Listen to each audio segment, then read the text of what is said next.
आज ही Doubtnut app download करें। Doubtnut पर होगा अब आपके सभी मैथ्स, केमिस्ट्री, फिजिक्स और बायोलॉजी डाउट्स का सफाया। बस अपने क्वेश्चन की फोटो खींचो, उसे क्रॉप करो और तुरंत वीडियो सोल्यूशन पाओ। Download now. इस क्वेश्चन में हमसे पूछा है कि जो हमारा PbO2 होता है वो स्ट्रॉन्गर ऑक्सीडाइजिंग एजेंट होता है एज कम्पेयर टू SnO2। ऐसा क्यों होता है, इस पे हमें कमेंट करना है, इस पे हमें बताना है कि ऐसा क्यों होता है। अगर हम ग्रुप 14 की बात करते हैं, ग्रुप 14 के एलिमेंट्स की, तो ग्रुप 14 में जब हम टॉप टू बॉटम जाते हैं, like carbon, silicon, germanium, tin and lead, जब इनमें हम टॉप टू बॉटम जाते हैं तो क्या होता है, इनर्ट पेयर इफेक्ट अप्लाई होता है। इनर्ट पेयर इफेक्ट अप्लाई होता है, जिसकी वजह से क्या होता है, जो हमारी +2 ऑक्सीडेशन स्टेट की टेंडेंसी है वो इंक्रीज हो जाती है और +4 ऑक्सीडेशन स्टेट की टेंडेंसी जो है वो डिक्रीज हो जाती है। अगर हम लेड की बात करते हैं तो लेड जो होता है उसकी 2 ऑक्सीडेशन स्टेट हुई +4 और +2, ठीक है। लेकिन ये जो लेड होता है ये +4 ऑक्सीडेशन स्टेट में बहुत ही ज्यादा अनस्टेबल होता है, ये एग्जिस्ट ही नहीं करता, ये सिर्फ +2 ऑक्सीडेशन स्टेट में एग्जिस्ट करता है। इसका एक ही रीजन है और वो रीजन है inert pair effect. Similarly tin में भी क्या होता है, 2 ऑक्सीडेशन स्टेट होती है +4 और +2, लेकिन ये कुछ एक्सटेंड तक +4 में भी एग्जिस्ट करता है और +2 में भी एग्जिस्ट करता है, ऑल्दो इसमें भी इनर्ट पेयर इफेक्ट जो होता है वो वैलिड होता है।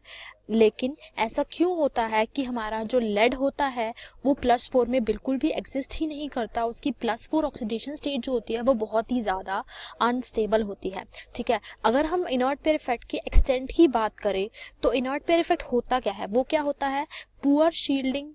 जो हमारे D और F ऑर्बिटल्स होते हैं उनकी जो शील्डिंग इफेक्ट होती है वो बहुत ही ज़्यादा पुअर होती है, ठीक है। अब एक और बात होती है कि जैसे जैसे इन D और F ऑर्बिटल्स का साइज बढ़ता है, जैसे जैसे ये D और F ऑर्बिटल्स का साइज बढ़ता है, इनकी शील्डिंग जो होती है वो और ज़्यादा पुअर हो जाती है, इनकी शील्डिंग जो होती है वो पुअरेस्ट हो जाती है, ठीक है। अब ठीक है, अब क्या मतलब इनकी शील्डिंग की वजह से हो क्या रहा है कि जो हमारे S ऑर्बिटल्स है वो पार्टिसिपेट ही नहीं करते। मतलब जो S ऑर्बिटल्स होते हैं वो कैसे होते हैं, नॉन पार्टिसिपेटिव होते हैं। नॉन पार्टिसिपेटिव होते हैं, वो बॉन्डिंग में पार्टिसिपेट ही नहीं करते, ठीक है, वो बॉन्डिंग में पार्टिसिपेट ही नहीं करते। तो अगर हम बात करते हैं लेड की और टिन की, अगर हम बात करते हैं किसकी, लेड की और टिन की, ठीक है, तो लेड में हमारे कौन से ऑर्बिटल्स प्रेजेंट होते हैं, उसमें हमारे प्रेजेंट होते हैं उसमें हमारे प्रेजेंट होते हैं क्या, 5d ऑर्बिटल्स और 6s ऑर्बिटल। अगर हम टिन की बात करते हैं तो उसमें प्रेजेंट होते हैं 5s ऑर्बिटल और 4d ऑर्बिटल्स, ठीक है। तो जो हमारे 5d ऑर्बिटल्स होते हैं इनकी शील्डिंग जो होती है वो ज़्यादा पुअर होती है as compare to 4d orbitals. इसीलिए जो हमारे लेड के s इलेक्ट्रॉन्स होते हैं वो ज़्यादा अट्रैक्टेड होते हैं टुवर्ड्स न्यूक्लियस, और इसीलिए जो हमारे s के इलेक्ट्रॉन्स हैं वो पार्टिसिपेट ही नहीं करते, वो पार्टिसिपेट ही नहीं करते। लेकिन फिर भी टिन के अंदर क्योंकि 4d की जो शील्डिंग होती है वो लेस पुअर होती है as compare to this 5d orbitals, तो इसीलिए कुछ एक्सटेंट तक जो हमारे s के ऑर्बिटल्स होते हैं वो पार्टिसिपेट करते हैं।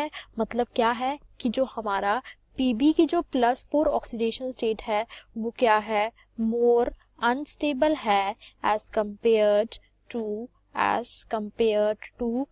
SN4+, as compare to SN4+। अब क्वेश्चन में हमें बोला है कि जो हमारा PbO2 होता है वो स्ट्रॉन्गर ऑक्सीडाइजिंग एजेंट होता है।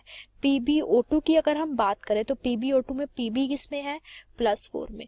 Pb की टेंडेंसी है रिड्यूस होके Pb+2 में जाने की, मतलब दूसरों को ऑक्सीडाइज करने की और खुद रिड्यूस होने की। अब क्योंकि Pb+2 ज़्यादा स्टेबल है, उसकी ऑक्सीडाइजिंग एजेंट वो क्या है, एक बेटर है, क्योंकि उसकी खुद की टेंडेंसी रिड्यूस होने की है। इसी रीज़न से PbO2 जो होता है वो क्या होता है, स्ट्रॉन्गर ऑक्सीडाइजिंग एजेंट होता है देन SnO2।